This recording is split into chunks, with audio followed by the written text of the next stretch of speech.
నమస్కారం. పిఎంసి ప్రేక్షకులందరికీ మహిళా దినోత్సవ శుభాకాంక్షలు. సత్యదర్శనం కార్యక్రమానికి స్వాగతం. ఈరోజు మహిళా దినోత్సవం సందర్భంగా ఈ అంశం గురించి మనకు డీటెయిల్గా ఎక్స్ప్లెయిన్ చేయడానికి మనతో పాటు స్టూడియోలో సిద్ధంగా ఉన్నారు సీనియర్ పిరమిడ్ మాస్టర్ కోట విజయ్ గారు. వారిని అడిగి మరిన్ని విషయాలు తెలుసుకుందాం. మేడం నమస్తే అండి, వెల్కమ్ టు సత్యదర్శనం. నమస్తే మేడం. ముందుగా మీకు మహిళా దినోత్సవ శుభాకాంక్షలు అండి. Okay, thank you. మీకు కూడా madam. Thank you so much అండి. మరి ముందుగా మనందరి గురువు మైత్రేయ బుద్ధుడు బ్రహ్మర్షి పితామహ పత్రిజీకి, మాతా స్వర్ణమాల పత్రిజీకి నా యొక్క ప్రణామాలు. సో నా తల్లిదండ్రులు, గురువులు, కుటుంబ సభ్యులందరికీ కూడా ధన్యవాదాలు తెలియజేస్తూ ఉన్నాను. అలాగే పిఎంసికి ధన్యవాదాలు. Thank you so much ma'am. ఈరోజు మహిళా దినోత్సవం కాబట్టి మనం ఆ టాపిక్ గురించి క్లియర్గా తెలుసుకుందాం. స్త్రీ పురుషులు రెండు శక్తులు, అసలు ఈ శక్తుల గురించి డీటెయిల్గా ఎక్స్ప్లెయిన్ చేస్తారా? Yes ma'am. So first of all PMC ప్రేక్షకులందరికీ మహిళా దినోత్సవ శుభాకాంక్షలు. అసలు మనము ఒక విషయాన్ని కానీ ఒక పర్టికులర్ ఒక థింగ్ను కానీ ఎందుకు ఎందుకు చేసుకుంటాము, దానికి ఒక పర్టికులర్ డే అనేది ఎందుకు డిక్లేర్ చేసుకున్నాం మనము, ఇది తెలుసుకుందాం.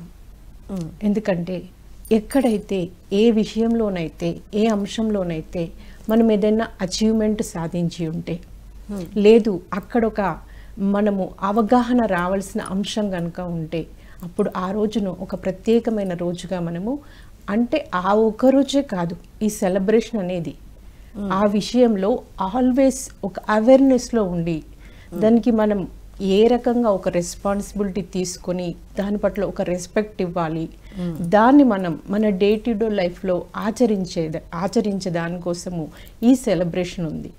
ఫర్ ఎగ్జాంపుల్ మనకి ఇండిపెండెన్స్ డే ఉంది. ఎందుకు చేసుకుంటాము మనం ఇండిపెండెన్స్ డేని సెలబ్రేషన్? ఎందుకంటే ఎంతోమంది త్యాగం చేయడం వల్ల మహాత్మా గాంధీజీ ముందుండి అహింస నిరాకరణోద్యమం చేసి మనకి ఫ్రీడమ్ తీసుకొచ్చారు.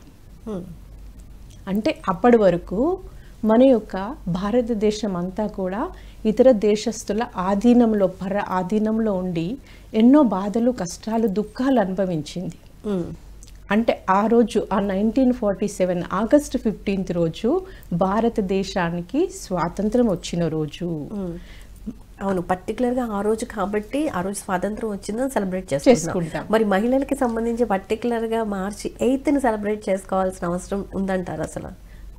ఎందుకుంది అంటే, మరి ఈ మహిళా దినోత్సవం అనేది ఇంటర్నేషనల్ డేగా సెలబ్రేట్ చేసుకుంటున్నాము. నాట్ ఓన్లీ ఒక ప్రాంతమో ఒక దేశానికో సంబంధించింది కాదు, కానీ ఇది అమెరికాలో ఫస్ట్ స్టార్ట్ అయింది అని చెప్తారు అక్కడ. కానీ దీన్ని ఇప్పుడు అంతటా సెలబ్రేట్ చేసుకుంటున్నాము. మరి ఎందుకు చేసుకోవాల్సి వస్తుంది ఈ మహిళా దినోత్సవాన్ని సెలబ్రేషన్ అంటే, అనాదిగా ఈ స్త్రీ మహిళ అనేది కాలానుగుణంగా అణచివేతకు గురి చేయబడింది. మహిళ ఒక అబలగా అక్కడ చూపించారు మహిళను. అంటే మహిళ యొక్క ఆ శక్తి పూర్తిగా అణిచివేయబడి మరుగుపరచబడి ఉంది. ఎప్పుడైతే రకరకాల ఉద్యమాలు వచ్చాయో, ముఖ్యంగా కార్మిక ఆ సేవా వర్గంలో వచ్చినటువంటి ఆ విప్లవం వల్ల ఆ ఒక సెలబ్రేషన్ స్టార్ట్ అయిపోయింది అక్కడ. దీన్ని ఆ రోజు కూడా చెప్తారనమాట. అలాగే దానితో పాటు మరి విమెన్స్కి కూడా సాధికారత కావాలి, ఆ స్త్రీ శక్తిని గుర్తించాలి, మహిళ యొక్క ఔన్నత్యాన్ని తెలుసుకోవాలి, వాళ్ళకి మరి సమాజంలో సమాన హోదా కావాలి, గౌరవం కావాలి పురుషుడితో అనే ఉద్దేశంతో మరి అది ఆ అవగాహన కోసం ఇలా ఏదో ఒక రోజును అక్కడ గుర్తించి సెలబ్రేట్ చేసుకోవడం అనేది జరుగుతుంది. మరి ఈ స్పిరిచువాలిటీలో స్త్రీ శక్తిని పురుష శక్తిని ఏ విధంగా చూడాలంటారు మరి? ఎస్, అయితే ఇక్కడ మనం చూడాల్సింది మేడం, హ్యూమానిటీ, మానవుడు.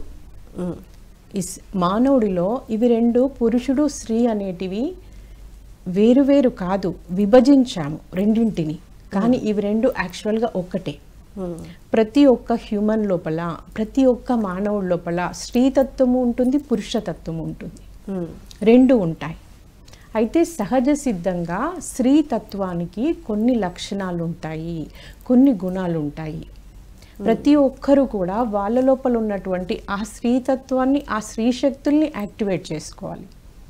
అలాగే పురుషుడు కూడా తనలో ఉన్న స్త్రీతత్వాన్ని, స్త్రీ లక్షణాలను, స్త్రీ తనలో ఉన్నటువంటి పురుషతత్వాన్ని, పురుష లక్షణాలను యాక్టివేట్ చేసుకోవాలి. ఇది మనం తెలుసుకోవాలి ఫస్ట్ ఆఫ్ ఆల్.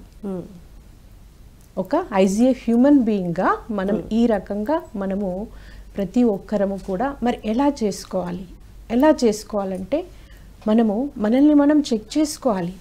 నా లోపల ఈ క్వాలిటీస్ ఉన్నాయి. ఇప్పుడు నేను ఒక స్త్రీగా లైఫ్ తీసుకున్నాను.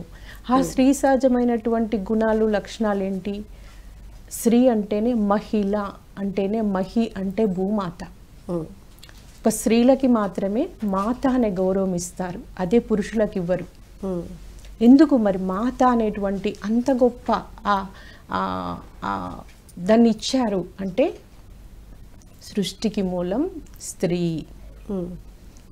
స్త్రీ లేకుండా సృష్టి లేదు.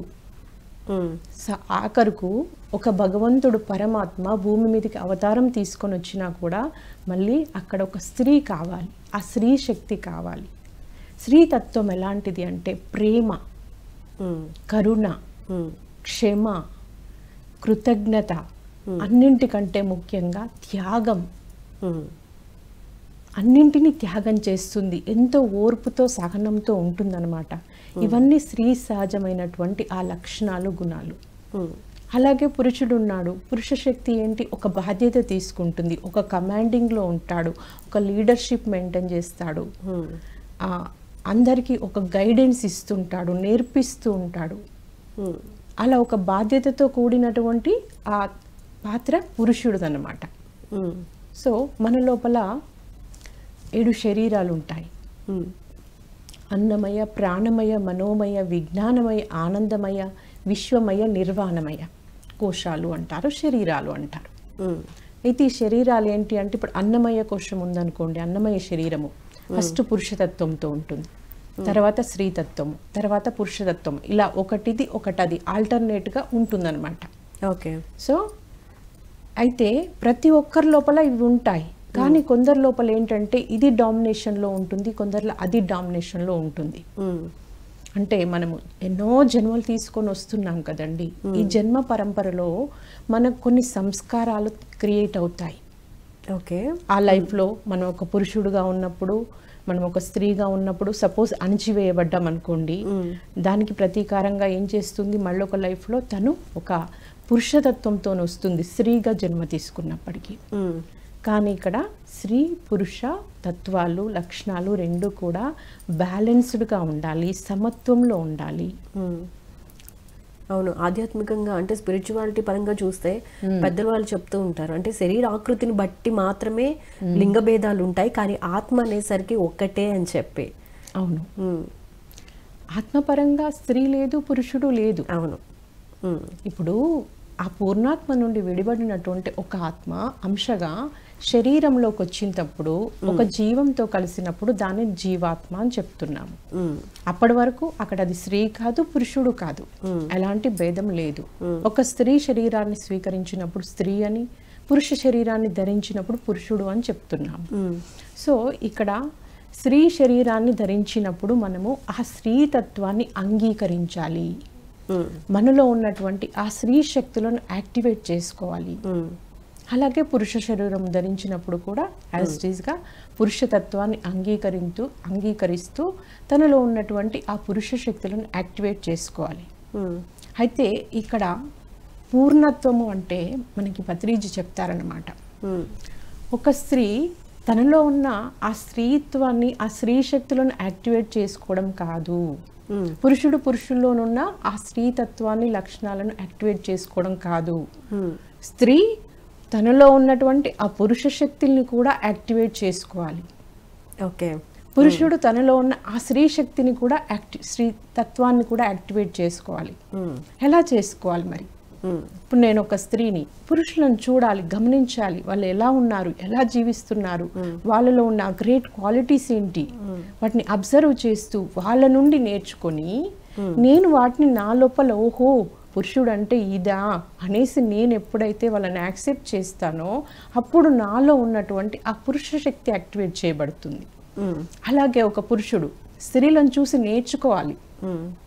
అరే వీళ్ళ లోపల ఇంత ప్రేమ ఉంటుందా, ఇంత అనుకో ఉంటుందా, ఇంత ఓర్పు సహనం ఉంటుందా, ఇంత త్యాగగుణం ఉంటుందా, అన్నీ చేస్తుంది అందరి కోసం, కానీ వాళ్ళు తింటే తను తృప్తి పడుతుంది, అలాంటి ఒక ఆ దివ్య ప్రేమ ఉంటుందా అనేసి ఆ స్త్రీని గమనించి, స్త్రీని చూస్తూ స్త్రీ నుండి ఆ పురుషుడు నేర్చుకోవాలి. ఎప్పుడైతే ఈ స్త్రీ పురుషుల ఇద్దరి లోపల ఆ యొక్క అంగీకార భావం వస్తుందో, ఆ నేర్చుకోవాల్సింది నేర్చుకుంటారో, అప్పుడు ఒక పరిపూర్ణమైనటువంటి వ్యక్తిత్వం వస్తుంది. ఓకే, ఇక అలా రావాలంటే అసలు ఏం చేయాలంటారు? ఏ విధంగా చేస్తే అంటే పురుషుల్లో స్త్రీతత్వాన్ని యాక్టివేట్ చేసుకోవచ్చు అండ్ స్త్రీల్లో పురుషతత్వాన్ని యాక్టివేట్ చేసుకోవచ్చు? దానికి మనకి ఉన్నటువంటి మన గురువు గారు అందించినటువంటి బెస్ట్ మెథడ్ వచ్చేసి, అసలు మన లోపల మనము మన ఆత్మతోనే కనెక్టివిటీ కోల్పోయాం మేడం. మనము ఓకే పరమాత్మ నుండి వచ్చినప్పటికీ, ఒక చిన్న ఎగ్జాంపుల్ చెప్తా, చిన్న స్టోరీ చెప్తా మేడం. షూర్. ఒక పక్షుల గుంపుగా వెళ్తుంటాయి కదా ఆకాశంలో, పక్షులన్నీ గుంపుగా వెళ్తున్నాయి ఆకాశంలో. వెళ్తూ ఉంటే ఆ గుంపులో నుండి ఒక పక్షి పిల్ల కింద భూమి మీద పడిపోయింది. ఓకే, పక్షులు మనలాగా మనం ఏం చేస్తాము, మన పిల్లలు పెద్దగైనా కూడా వాళ్ళకి పెళ్ళిళ్ళు చేసి వాళ్ళకి పిల్లలు వచ్చినా కూడా ఏమ్రా తిన్నావా పన్నావా అని చెప్పి వాళ్ళతో ఒక అటాచ్మెంట్లో ఉంటాము మానవులం. కానీ పక్షులు అలా కాదు, వాటికి రెక్కలు రాగానే వాటికి స్వేచ్ఛగా వదిలేస్తాయి. ఇంకా వాటి మీద దృష్టి పెట్టవు, ధ్యాస పెట్టవు, అటాచ్మెంట్లో ఉండవు. అలాగా పక్షి పిల్ల పడిపోయిన విషయము ఆ పక్షి గుర్తించదు. ఎందుకంటే అది వదిలేస్తే అంతవరకే తన రెస్పాన్సిబిలిటీ తీసుకుంటుంది ఒక మదర్గా. అయితే ఈ పక్షి పిల్ల ఎక్కడ పడిపోయింది అంటే, ఒక తల్లి కోడి పిల్ల కోడి ఉన్నటువంటి గుంపులో పడిపోయింది. ఓకే, భూమి మీద పడిపోయి ఇక అది వాటితో కలిసి జీవనాన్ని సాగిస్తూ ఉంది.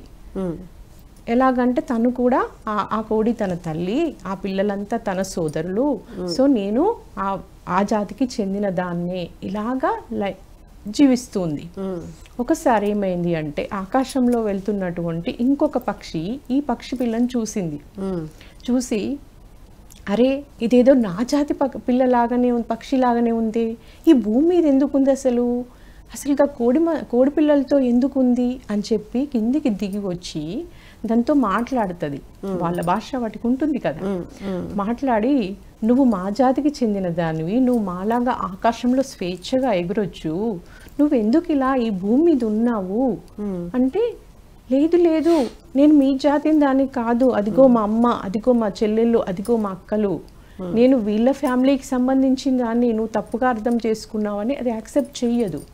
ఓకే, కానీ ఆ పక్షికి జాలేస్తుంది, దీనికి ఎలాగైనా చక్కటి మోటివేషన్ చెయ్యాలి, తన పూర్వపు స్థితిని అది గుర్తించాలి, తను స్వేచ్ఛగా జీవించాలి అని చెప్పి ఫ్రీక్వెంట్లీ తరచూ దాని దగ్గరకు వచ్చి దానికి జ్ఞానాన్ని ఇచ్చి దాన్ని మోటివేట్ చేస్తాను అనమాట. చేసిన తర్వాత ఓహో నేను ఇదా, నా శక్తి ఇదా అని చెప్పి ఈ పక్షి పిల్ల కూడా ఆ పక్షితో పాటు ఎగిరిపోతుంది ఒకరోజు.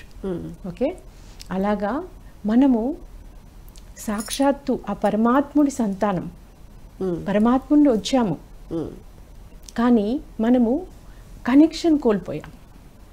అలాగైతే ఇప్పుడు సెల్ ఫోన్ ఉంది, ఛార్జింగ్ పెట్టినప్పుడు దానిలో ఛార్జ్ అవుతుంది పవర్, కానీ డిశ్చార్జ్ అవ్వడం అనేది అది న్యాచురల్గా జరుగుతుంది.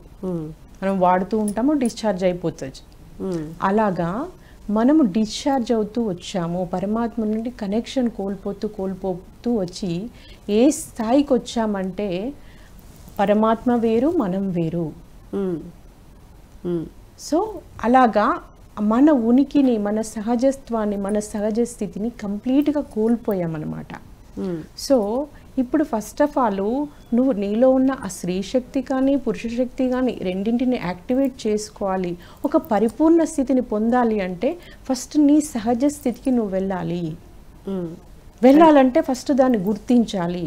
ఓకే, గుర్తించాలంటే మరి దానికోసం ఏదో ఒక సాధన చెయ్యాలి, ఒక మంచి మార్గాన్ని ఎంచుకోవాలి. ఏమిటి ఆ మార్గం? మరి మన లోపల ఏదైతే ఆ సహజ ప్రక్రియ, ఇది క్రియ కాదు, శ్వాస మీద ధ్యాస అనేది ప్రక్రియ. తనకు తానుగా జరుగుతుంది. మన యొక్క ఈ ప్రాణానికి మూలమైంది, జీవానికి మూలమైంది.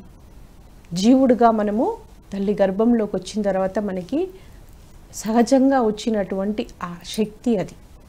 ఎప్పుడైతే మరి ఈ శ్వాస మీద ధ్యాస మనం పెడుతూ ఉంటామో మనం మన లోపల ఉన్నటువంటి ఆ ఆత్మతో మనకు ఒక కనెక్టివిటీ ఏర్పడుతుంది. కనెక్టివిటీ ఏర్పడిన తర్వాత మరి మనం ఇంకా సాధనలు చేస్తూ చక్కటి జ్ఞానాన్ని సముపార్జించుకుంటాము. అప్పుడు మనకి ఆత్మజ్ఞానం అంటే మనకి సంబంధించింది, మన ఆత్మకి సంబంధించింది.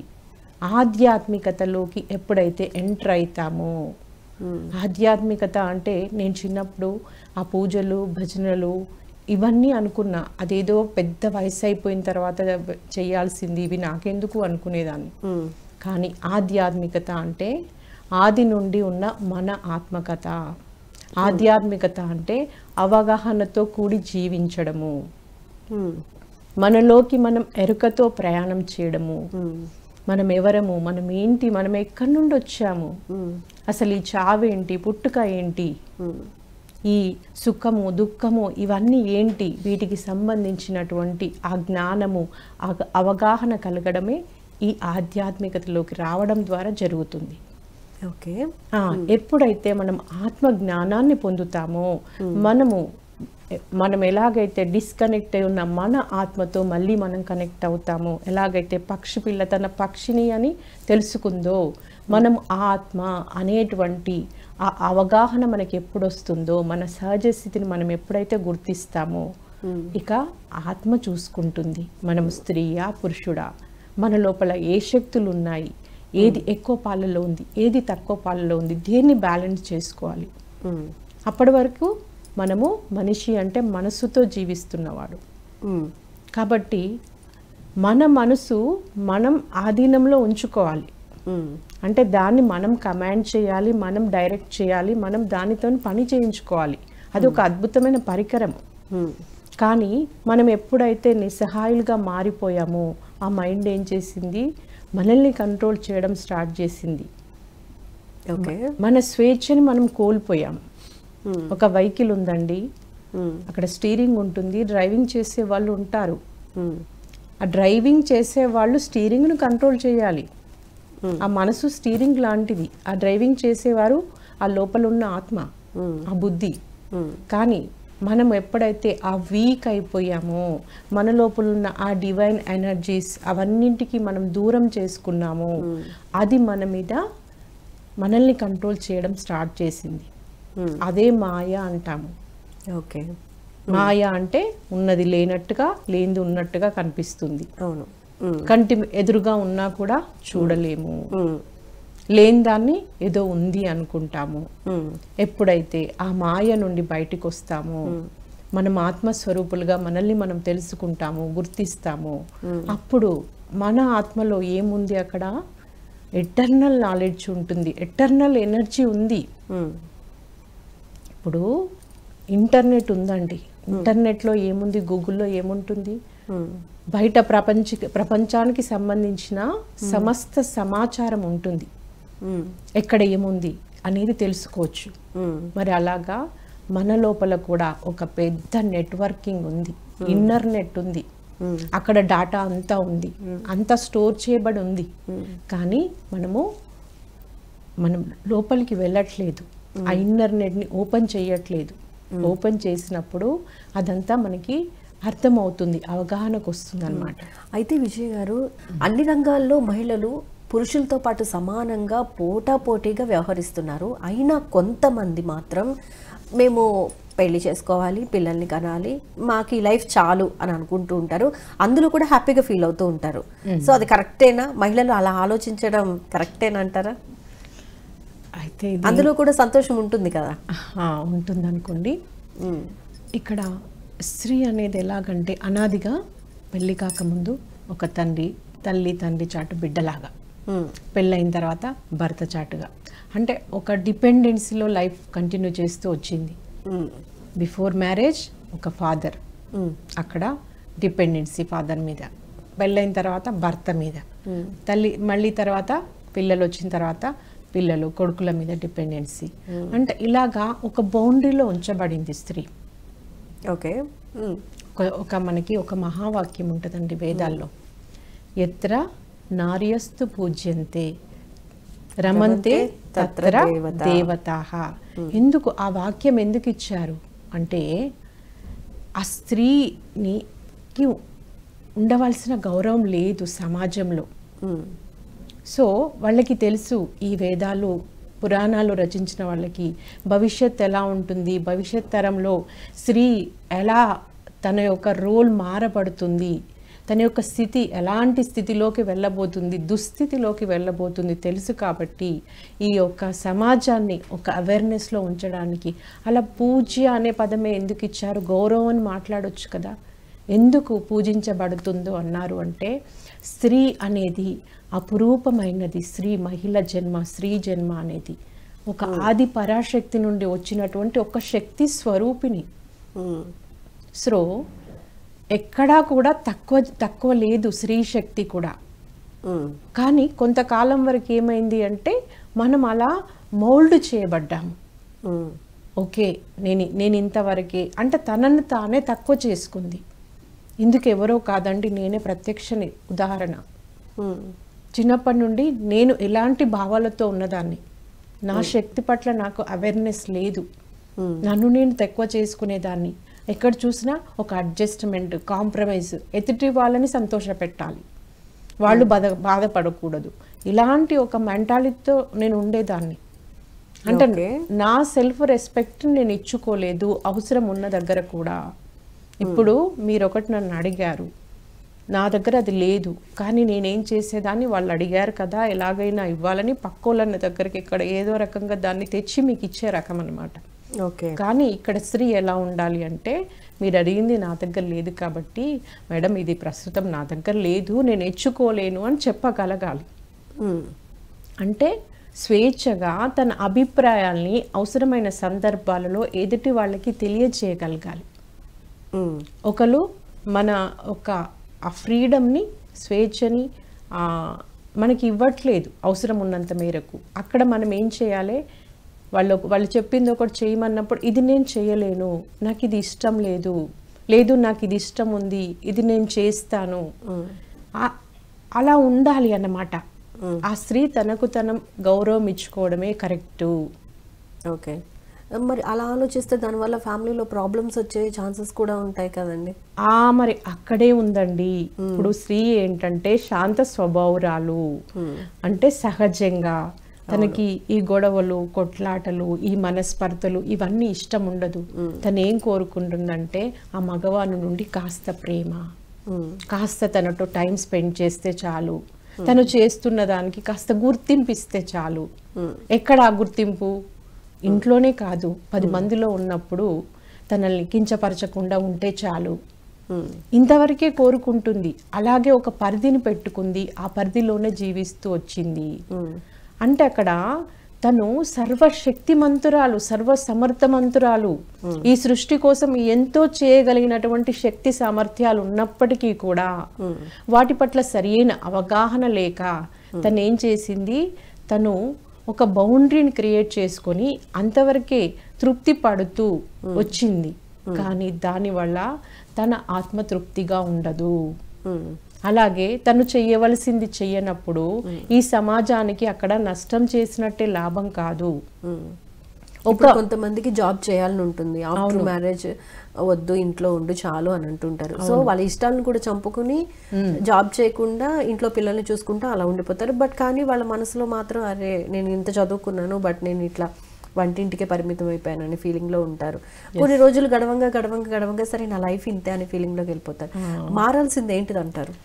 మారాల్సింది స్త్రీనేనండి. స్త్రీ మనస్తత్వం మారాలి. మనం ఏంటంటే మనకి ఎవరో మనకి ఏది తెచ్చిపెట్టరు. మనకి శ్రీకృష్ణ పరమాత్మ చెప్పారు, ఉద్ధరేదాత్మ నాత్మానం, నిన్ను నువ్వే ఉద్ధరించుకో. కానీ అక్కడ నన్ను నేను ఉద్ధరించుకోవచ్చు, నన్ను నేను ఉద్ధరించుకునే శక్తి నాకుంది. మన పత్రిచి చెప్తారు, నీ వాస్తవానికి నువ్వే సృష్టికర్తవు. ఆ విషయం తెలియదప్పుడు మన జీవితాన్ని వాళ్ళ చేతిలో పెట్టేస్తాము. పెట్టేసి ఇక గొడవలొద్దు, మనస్పర్ధలొద్దు, కాంప్రమైజ్ అయిపోయి జీవిస్తూ ఉన్నాము. కానీ అది కరెక్ట్ కాదు. ఇక్కడ మన యొక్క ఆత్మ గౌరవాన్ని మనమే నిలబెట్టుకోవాలి. మన స్వేచ్ఛను మనమే తిరిగి సంపాదించుకోవాలి. ఎవరో తెచ్చి మనకి ఇవ్వరు. ఇప్పుడు అక్కడ మనకి భారతదేశానికి ఫ్రీడమ్ రావాలంటే ఇక్కడ ఎంతో మంది ఎన్నో త్యాగాలు చేసిండ్రు, ఎంతో పోరాటం చేసిండ్రు. అలాగే మనం కూడా మనం ఇలా పరాధీనంగా ఉన్నాము. మన శక్తి పట్ల మనం సరియైన అవగాహన లేకపోవడం వల్ల అక్కడ లొంగిపోయి వంగిపోయి ఉండిపోయాము. ఇది మనకి మనముగా. కానీ మనం ఎప్పుడైతే ఓహో నేను ఇది నా శక్తి, ఇది నేను ఎక్కడా తక్కువ కాదు, నేను తలుచుకుంటే ఏదైనా చేయగలను, ఏదైనా సాధించగలను. అంతెందుకంటే మనం పురాణాలు చూసుకున్నాం అనుకోండి, ఒక శ్రీరామచంద్రుడు అడవికి వెళ్ళినప్పుడు అసలు సీతమ్మ వారికి ఏమవసరం, భర్తతో పాటు వెళ్ళింది. కానీ సీతమ్మ తల్లి గనుక రామచంద్రుడితోని అడవికి వెళ్ళకపోతే శ్రీరామచంద్రుడు తను చెయ్యాలనుకున్న పనులు చేసేవాడు కాదు, తన లక్ష్యాన్ని తను ఫుల్ఫిల్ చేసుకునేవారు కాదు. ఎందుకంటే అక్కడ తను వెనకాల ఉండి ఒక శక్తిగా ఉండి, సపోజ్ అక్కడ ఒక ప్రకృతి వైపరీత్యం వస్తుంది అన్నప్పుడు తనకు తెలిసేది ముందే. ఎందుకంటే స్త్రీ సహజంగానే ఆ ప్రకృతితో మమేకమై ఉంటుంది. ఆ ప్రకృతి సహజమైనటువంటి ఇంట్యూషన్ ఉంటుంది తనకి. సో వెంటనే లక్ష్మణ్ మనకి సీతాయనంలో చెప్తారు, లక్ష్మణుడికి చెప్పి తన కుటీరాన్ని మార్పించింది.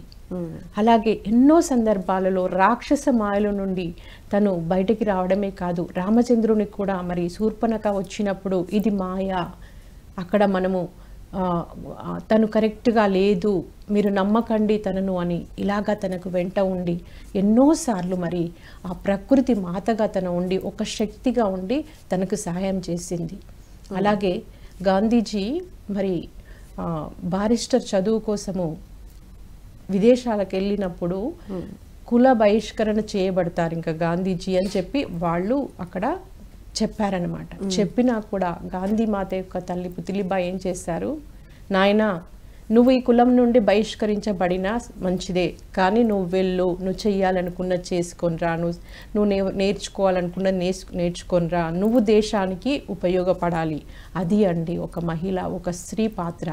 కానీ అక్కడ గాంధీజీ చేసింది చూసాము, కానీ ఈ తల్లి వెనకాల ఉండి చేసిన సపోర్ట్ చూడలేదు మనం.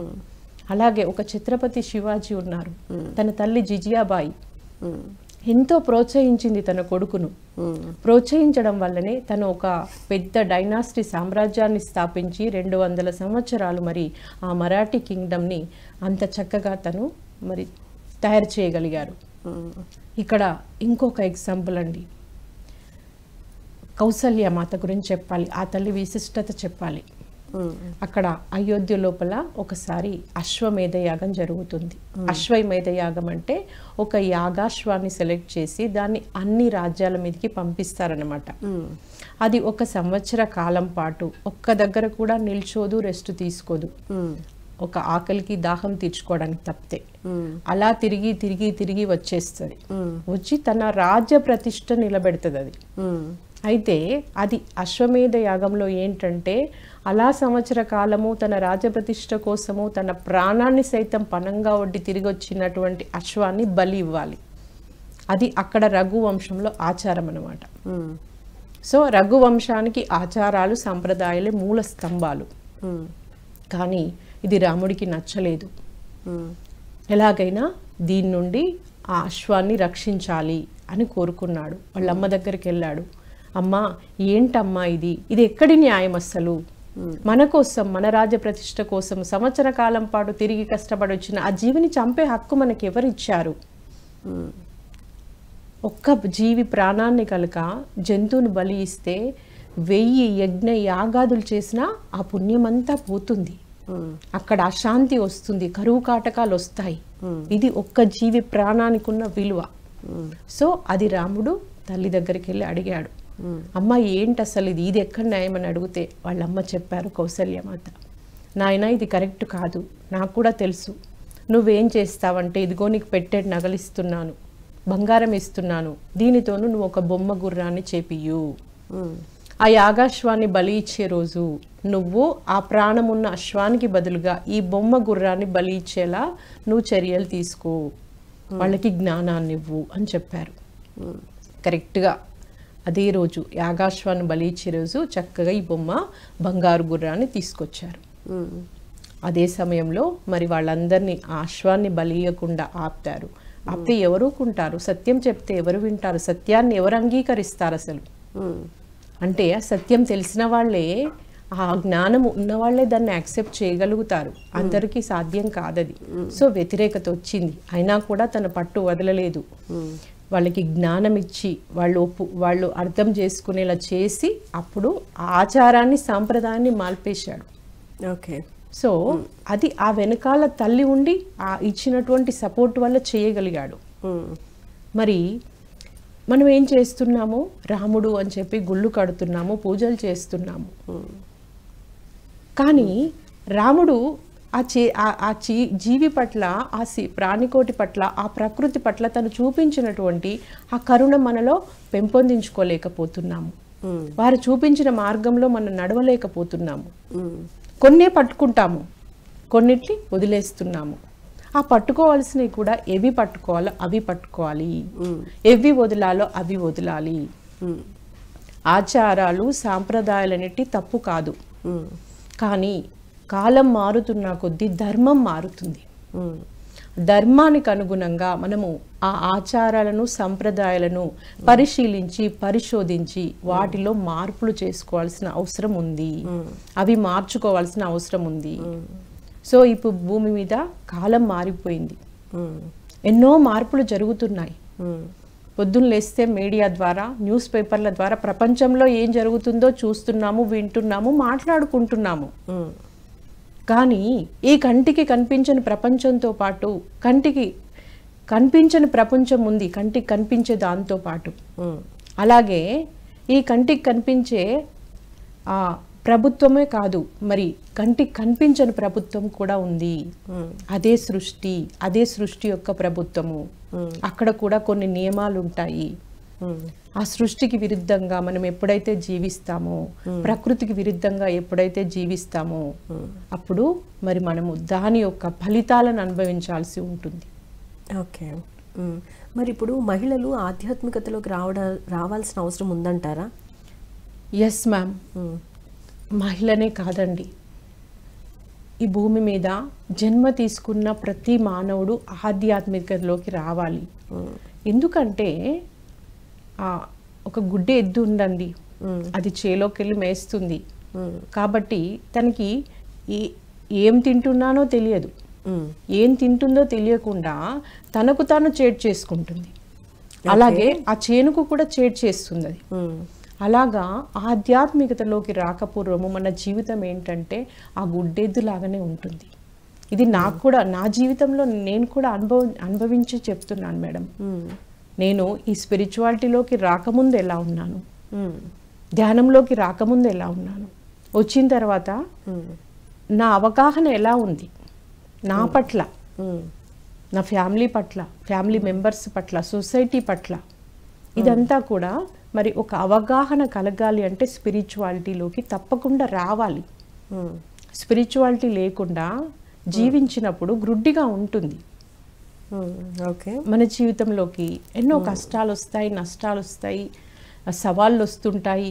మనం ఏమీ అనకుండా మనల్ని బాధ పెట్టే వాళ్ళు ఉంటారు.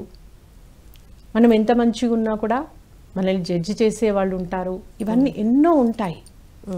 ఈ వాటన్నింటి పట్ల ఒక అవగాహన రావాలంటే ఆధ్యాత్మికత అవసరము. ఆధ్యాత్మికత అంటే సరి అయిన జీవన విధానం. అదేంటో కాదు, అది ఎవరికో ఒక ఆ పర్టికులర్ సొసైటీకి సంబంధించింది కాదు. ఇప్పుడు హిందూ మతం అని ఎంతో చెప్తుంటారు. అసలు హిందూ మతం అంటే ఏంటో తెలియదు, ఆ మతం ఏం చెప్పిందో తెలియదు. హిందూ మతం అంటే అది ఒక హిందువులకు సంబంధించింది కాదు, సనాతనం అంటారు. అంటే ఎప్పటి నుండో ఉంది, ఇప్పుడు ఉంది, భవిష్యత్తులో కూడా ఉండబోతుంది. అన్ని కాలాలకి అనుగుణంగా అది కొన్ని అక్కడ జీవన సూత్రాలు చెప్తుంది. ఏం చెప్తుంది? ఈ కులము, మతము, పేరు, వర్గ వైషమ్యాలతో జీవించమని కాదు, సరి అయిన జీవన విధానం ఏంటో తెలుసుకొని జీవించడమే హిందూ మతము. ఓకే. మరి మహిళలు ఉన్న స్థితి నుంచి ఉన్నత స్థితికి రావాలంటే ఫైనల్గా ఏం చేయాలంటారు? ఉన్న స్థితి నుంచి ఉన్నత స్థితికి రావాలి అంటే ఫస్ట్ ఆఫ్ ఆల్ తను ఏ స్థితిలో ఉందో తను తెలుసుకోవాలి. తెలుసుకున్నప్పుడే, గుర్తించినప్పుడే కదా ఓకే నేనున్నాను, నా స్థితి ఏంటి, నా స్థాయి ఏంటి, నాకు ఎంత జ్ఞానం ఉంది, నా బుద్ధి ఎలా ఉంది, ఇవన్నీ నా పట్ల నాకు అవగాహన వచ్చినప్పుడు ఓహో నా లోపల ఇంకా ఇది ఉందా, నేను ఇంకా దీన్ని డెవలప్ చేసుకోవాలి, నా లోపల ఇంకా ఈ బలహీనత ఉందా, నేను దాని నుండి బయటికి రావాలి. ఇలా ఎప్పుడైతే ఒక అవగాహన ఎవరి పట్ల వాళ్ళకి రావాలి, ఇది ఎవరిని వారే ఉద్ధరించుకోవాలి. మన బుద్ధ భగవానుడు చెప్పినట్టు అపో దీపో భవ. ఇక్కడ ఎవరు ఎవరికి ఏమీ చెయ్యరు, మనల్ని మనమే ఉద్ధరించుకోవాలి. మన జీవిత వాస్తవాన్ని సృష్టించుకున్నామనేది మనకి తెలియాలి. ఇది నేను ధ్యానంలోకి వచ్చాక తెలుసుకున్నా మేడం. అంతకుముందు మనవులమన్నాక సహజమే కదా, ఏదో చిన్న చిన్న బాధలు అవి వచ్చినప్పుడు నా బాధకి వీళ్ళు కారణము వాళ్ళు కారణము అనేసి లోపల ఇంకా బాధపడేదాన్ని, వాళ్ళని ఏమీ అనకుండా చేయకుండా. కానీ ఎప్పుడైతే నేను ఈ ధ్యానంలోకి వచ్చానో, ఆధ్యాత్మికలోకి ఎంటర్ అయ్యానో, ఓహో నా వాస్తవానికి నేనే బాధ్యురాలనా, ఒకరి దగ్గర నుండి నాకు ఒకటి వచ్చింది అంటే ఓహో ఈ లైఫ్ అనేది ప్రీవియస్ లైఫ్ యొక్క ఎక్స్టెన్షను, ఈ వర్తమాన జీవితం అనేది గత జీవితంలో మనం చేసినటువంటి ఆ మంచి చెడుల మీద ఆధారపడి ఉందా. ఓహో నేను వాళ్ళకి అది ఇప్పుడు ఇయ్యలేదు కావచ్చు, గతంలో ఇచ్చి ఉన్నాను కాబట్టి నా లైఫ్లోకి వచ్చింది. ఓకే వచ్చింది, మరి దీన్ని ఇలాగే అనుభవించాలా అంటే అవసరం లేదు, మార్చుకోవచ్చు. ఎలా మార్చుకోవచ్చు? మన ఆలోచన విధానాన్ని మార్చుకోవడం ద్వారా, మన జీవన విధానాన్ని మార్చుకోవడం ద్వారా, మన ఆహార విధానాన్ని మార్చుకోవడం ద్వారా. ఇప్పుడు ఈ భూమి మీద ధర్మం మారిపోయింది మేడం. ఓకే, ఇప్పుడు మనము ఒక యుగం షిఫ్టింగ్ జరిగింది ఇక్కడ. త్రేతాయుగం యొక్క ధర్మం ఏంటి అంటే యజ్ఞయాగాదులు, ద్వాపర యుగ ధర్మం ఏంటి అంటే పూజలు, కలియుగ ధర్మం ఏంటి అంటే నామజపం అని చెప్పారు. ఇది కృతయుగము, సత్యయుగము, స్వర్ణయుగం. ఇది ఈ బంగారు యుగంలోకి, కొత్త యుగంలోకి మనం ఎంటర్ అయ్యాం ఇప్పుడు. అందుకోసమే ఈ ఆధ్యాత్మికత, ఇంత ఆధ్యాత్మిక విప్లవం స్టార్ట్ అయింది. ఎందుకంటే ప్రతి ఒక్కరూ దీనిలోకి రావాలి. ఇప్పుడు చేయవలసింది ఇప్పటి ధర్మం ఏంటి అంటే ధ్యానం చెయ్యాలి. పత్రిజీ వచ్చిందే అందుకోసము. మరి పత్రిజీ మాటల్లో చూసుకుంటే కనుక మహిళ యొక్క శక్తి ఎలాంటిది, లేకపోతే ఆయన మహిళలకు చాలా పెద్ద పీట వేసేవాళ్ళు, ప్రతి విషయంలోనూ మహిళలను ముందు నుంచి నడిపించేవాళ్ళు. కానీ ఒక ప్రతి పురుషుడి వెనక మహిళ వెనకాల ఉండి నడిపిస్తుంది. బట్ ఇక్కడ పిఎస్ఎస్ఎం సొసైటీలో కానివ్వండి, ఈ ధ్యాన ప్రపంచంలో కానివ్వండి, మహిళల గురించి పత్రిజీ గారు చాలా గొప్పగా వర్ణించడం జరిగింది. ఆ వర్ణన మీ మాటల్లో వినాలనుంది. Yes ma'am. పత్రిజీకి ప్రస్తుతం తెలుసు, గతం తెలుసు, భవిష్యత్తు కూడా తెలుసు. ఇప్పుడున్నటువంటి సమాజంలో స్త్రీ ఎలాంటి స్థితిలో ఉంది అవన్నీ ఆయనకు పరిపూర్ణంగా తెలుసు. సో వారు గుర్తించారు ఇక్కడ ఇప్పుడు మేల్ డామినేషన్ ఉంటూ వచ్చింది.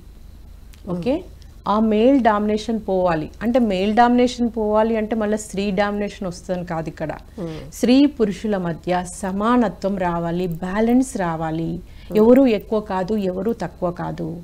సో ఇక్కడ స్త్రీ యొక్క శక్తి అనేది అణిచివేతకు గురి చేయబడింది. వాళ్ళని వాళ్ళే తక్కువ చేసుకుంటున్నారు ఇక్కడ. సో అందుకనేసి ఏం చేశారు, ఆ స్త్రీ శక్తిని గుర్తించి వాళ్ళని ఎన్లైట్ చేయడానికి ఫస్ట్ మనకి చక్కటి జ్ఞానాన్ని ఇచ్చారు, మార్గాన్ని ఇచ్చారు. అందుకోసం మరి మహిళా ధ్యాన మహాచక్రాలు ఎందుకు పెట్టారు అంటే, ఆ మహిళలలో రూపంలో ఉన్నటువంటి, ఆ స్త్రీ రూపంలో ఉన్నటువంటి ఆ శక్తికి వారు ఒక సమాజంలో ఒక గౌరవాన్ని ఇచ్చారు, ఒక హోదాన్ని ఇచ్చారు.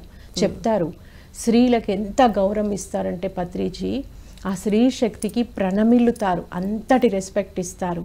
ప్రతి పురుషుడి వెనకాల ఒక స్త్రీ ఉంటుంది, శక్తి ఉంటుంది. అలాగే మనకి రాముడు సీత గురించి చెప్తారనమాట. రాముడు ఆత్మ అయితే స్త్రీ శక్తి అని చెప్తారు. అక్కడ ఆత్మశక్తి వేరుగా మనుగడ సాగించలేవు, రెండూ కలిసే ఉండాలి. సో అందుకోసమని మరి ఈ ఆధ్యాత్మికత, ఈ ఆత్మజ్ఞానం అనేది ప్రతి ఒక్కరికి అవసరము.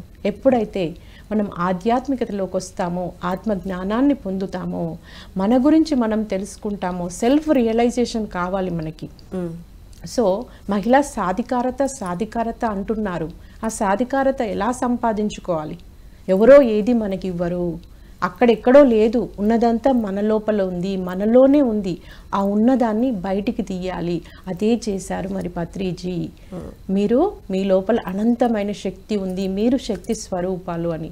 ఈరోజు చూడండి, పిఎస్ఎస్ఎం మూమెంట్లో ఎంతోమంది శ్రీమూర్తులు ఎంతో అద్భుతంగా వర్క్ చేస్తున్నారు.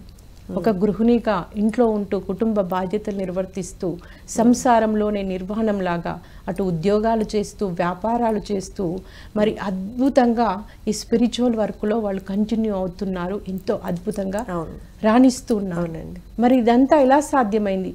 యాక్చువల్గా నేను ఇప్పుడు ఇక్కడ వచ్చి మాట్లాడలేను, నాకు చాలా భయము, నేను చాలా సెన్సిటివ్, నలుగురిలోకి మాట్లాడే ధైర్యం నాకు లేదు. ఒకప్పుడు నేను ఇక్కడ వరకు రాగలిగాను అంటే, మాట్లాడగలుగుతున్నాను అంటే అది అంతా కూడా ఆ ధ్యానము, ఆ ధ్యాన శక్తి, ఆ జ్ఞాన సముపార్జన, ఆ గురువు గారు మనకి ఇచ్చినటువంటి ఇన్స్పిరేషన్, ప్రేరణ తట్టి లేపారనమాట. అట్లాగా ఫైనల్గా ఈరోజు మహిళా దినోత్సవం సందర్భంగా మన పిఎంసి ప్రేక్షకులకి మీరు ఇచ్చే మెసేజ్? మహిళలందరూ కూడా సాక్షాత్తు ఆది పరాశక్తి నుండి వచ్చిన వారు జగన్మాతలు. నాట్ ఓన్లీ మహిళలు. మహిళ అంటే అది ఒక శక్తి. ఆ స్త్రీ శక్తి అనేది, ఆ స్త్రీ చైతన్యం అనేది ప్రతి ఒక్కరిలో ఉంది. ఈ హ్యుమానిటీలోనే ఉంది, కంప్లీట్గా మానవత్వంలోనే ఉంది, ఆ మానవుడి యొక్క జీన్స్లోనే ఉంది. సో ఇప్పుడు ఈ భూమి మీద నవీన దివ్య విశ్వ మానవుడి జాతి ఆవిర్భావం కావాల్సి ఉంది. అంటే మానవుడి స్థితి నుండి దైవ స్థితికి మనం వెళ్ళాల్సిన అవసరం ఉంది. సో దైవస్థితికి వెళ్ళాలంటే ఫస్ట్ మరి మనము మనలో ఉన్నటువంటి ఆ స్త్రీ సహజమైనటువంటి ఆ ప్రేమ, ఆ కరుణ, ఆ దివ్య ప్రేమ, దివ్య కరుణ, అలాగే క్షమ, అలాగే కృతజ్ఞత భావం, ఇవన్నిటిని మన లోపల యాక్టివేట్ చేసుకొని మనలో ఉన్నటువంటి శక్తిని మనమే గుర్తించాలి, మనం అంగీకరించాలి, మనం సిద్ధంగా ఉండాలి. ఈ శక్తిని విశ్వానికి ఉపయోగించాలి. లోపల ఉంటే ఏం లాభం? ఎంతో శక్తి ఉంది మన లోపల, కానీ దాని లోపల అలాగా ఉంచేసాము, అది వేస్ట్ అయిపోతుంది ఏదైనా ఉపయోగించుకోకపోతే. సో మన శక్తిని మనం గుర్తిస్తూ ఇంటికి దీపం ఇల్లాలన్నారు. మనం ఎదగాలి. ఫస్ట్ ఆఫ్ ఆల్ మనం ఎదగడం ద్వారా మనం ఒక పరిపూర్ణత్వాన్ని సిద్ధించుకున్నప్పుడు అది మన ఫ్యామిలీ, అలా మన సమాజము, ఈ ప్రపంచం అంతా కూడా ఆ కాంతి కిరణాలు వ్యాప్తి చెందుతాయి. ఈ జగమంతా కూడా ఒక దివ్య విశ్వ మానవ జాతి ఆవిర్భావం జరుగుతుంది. ఒక కాంతి యుగము, నవీన యుగంలోకి మనం ఎంటర్ అవుతున్నాము. సో ఇప్పుడు స్త్రీ శక్తి యొక్క ఆవశ్యకత చాలా ఉంది. పురుషుల లోపల కూడా ఆ స్త్రీ శక్తి చాలా ఇప్పుడు యాక్టివేషన్ జరుగుతుంది, ఇంకా జరగాలి. ఒక బ్యాలెన్స్ స్టేట్లోకి రావాలి. అప్పుడు అద్భుతమైనటువంటి ఆ ప్రపంచాన్ని, ఆ భూమినే దివిగా చూడబోతున్నాం మనమంతా. ఈ భూమి మీద ఇంకా రాబోయే రోజుల్లో కర్మ ఉండదండి, ఓన్లీ ధర్మమే ఉంటుంది, ఓన్లీ ఎంజాయ్మెంట్, ఎంటర్టైన్మెంటే ఉంటుంది. ఎందుకంటే అలాంటి ఒక హయ్యర్ ఎనర్జీ ఫ్రీక్వెన్సీలో మనం ఉన్నాం ఇప్పుడు. సో ఎర్త్ ఉంది, కానీ మనం ఇంకా ఆ ఫ్రీక్వెన్సీకి మనం చేరుకోవాలి. దానికోసము ప్రతి ఒక్కరూ మరి అద్భుతమైనటువంటి ఈ శ్వాస మీద ధ్యాన మార్గంలో ప్రయాణం చేయాలి. చక్కటి మంచి పుస్తకాలు చదవాలి, పిరమిడ్ ఎనర్జీని ఉపయోగించుకోవాలి.